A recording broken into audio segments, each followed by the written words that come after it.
Welcome everybody to the Investment Update. My name is Mark Grigg, one of the Investment Development Managers here at Generate, and I'm joined by Andrew Bolland, our Portfolio Manager, talking about seasonal reporting coming up with Australia and New Zealand. So with the upcoming seasonal reporting, what does sort of that mean with the NZX companies? Well, as our members will be aware of, the New Zealand economy has been pretty challenged over the last handful of years. We've had a few false starts in reporting seasons of late where investors have been looking for a trough in market conditions, and that hasn't really prevailed thus far. So we'll be hoping that this time around we'll finally get that.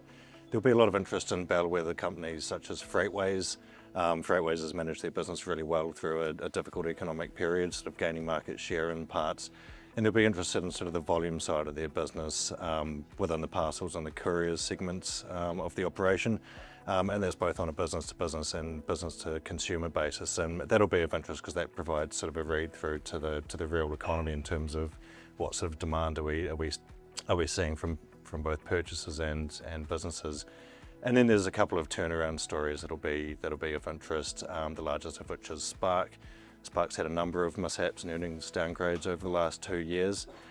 So we'll be looking to see whether they've managed to right-size some of the cost base in their businesses where they've really sort of seen a slowdown, and that's sort of primarily around the IT services and the enterprise part of the business. There's an expectation that the dividends will be rebased lower after having paid out more in dividends than they had been generating in cash flow, and that'll lead to elevated levels of debt. And then an update around the sale of or partnering of their data centre business. And that could help to do two things, both raise cash, which they can then use to pay down debt to help support that dividend payout, and also bringing in new capital into that business will help to provide, hopefully, for a faster growth path for that data centre business. And then the other key turnaround is Fletcher Building, which for even longer than Spark has had a series of mishaps. There's a new management team which is trying to simplify the business now and focus more just on building materials, and as a result sort of sell off what they might deem to be non-core businesses, and one of those is the largest of those is the construction business, which they have had global interest in, and so getting an update out of Fletcher's on that will be of interest. So with sort of all the global trends going on, what does that mean for New Zealand companies? Well, it's probably sort of limited at this point. Only a handful of companies in New Zealand really have a large global footprint. Sort of Fisher & Paykel Healthcare is one. Mainfreight would be another one, and actually at their AGM last week they talked to quite a soft first 4 weeks of trading for their new financial year, and we could see some impacts in terms of imported inflation, and that could be seen via the electricity generators, which are sort of between all of them building wind, solar, geothermal developments, and a lot of the raw materials that feed into those developments are sourced from offshore. And from some of the US-led trade policies, there's been some elevation in raw material prices, and so we could see that to that extent. And then beyond the US driven factors, the China economy has also been slowing. So for companies such as A2 Milk, which derives a large portion of their revenue from selling into the China market, it'll be interesting to see how they've fared. The consumer has been doing it reasonably tough in China of late, and A2 sells premium infant formula, and so there could be a case where the Chinese consumer has been trading down to lower cost products. But it's interesting to note that market expectations for A2 Milk are actually pretty high. There's expectations of decent market share gains. And then finally, domestically driven companies such as EBOS, which is a wholesale pharmaceutical distributor primarily, they're really sort of ring-fenced out from those global trends, so we wouldn't expect to see too much volatility there. And also the likes of Chorus, which owns and operates the New Zealand's fibre network. Which is another case where global trends should really have a minimal impact on those domestically focused businesses. And so what should we be expecting from companies listed on the ASX? Well, companies on the ASX at the larger end of town have a much larger global footprint than do companies in New Zealand. So in the resources space, say a BHP or a Rio Tinto or a James Hardie, which sells building products into the US, and that's sort of the lion's share of its business.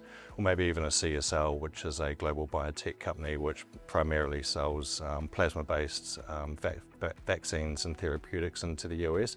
We could see a more profound effect from US-led trade policies in terms of how the tariffs and other regulations that have been put in place could impact those businesses. And then more broadly, like New Zealand, the Australian economy has been weakening in times. Unlike New Zealand, it's been weakening to a much lesser degree. And it's been quite disparate across different states as well. So Victoria, as an example, has had a very tough housing market. It's also had a very tough employment market, and much longer work from home type policies where people are just not returning into the city, and sort of all of that is sort of combines to create, you know, a difficult consumer spending environment, and almost sort of as a sub-economy of Australia, it really is an outlier. There'll be interest on companies that have reasonable exposures into that Victorian market, and that could be the retailers such as JB Hi-Fi or Harvey Norman. It could be the REITs, so the real estate managers that have office towers that people aren't returning to in Melbourne, or it could be the banks, say the big four banks, and how their lending portfolios are looking. So sort of what does that mean at a macro level in Australia more broadly? Well, there has been quite a decent degree of fiscal support out of the government in Australia in recent times, and that's sort of primarily been focused on housing, infrastructure, healthcare, and help with cost of living payments, etc. And that's provided a tailwind to the economy so far, and I would expect that to persist. And then on top of that, the Reserve Bank of Australia is coming to the party as well and helping out with lowering interest rates, albeit at the last meeting in July, that meeting did keep the interest rates on hold. But that's really just as the RBA takes a wait and see approach in terms of not going too hard too early. But the market is forecasting another 2 or 3 interest rate cuts by the end of the year. And while those don't flow through immediately into the economy, they take a number of months to flow through. Investors will look at that and take some positive sentiment that in the future things might start to pick up again. Well, thanks for the update this morning, Andrew, and we will see you next month.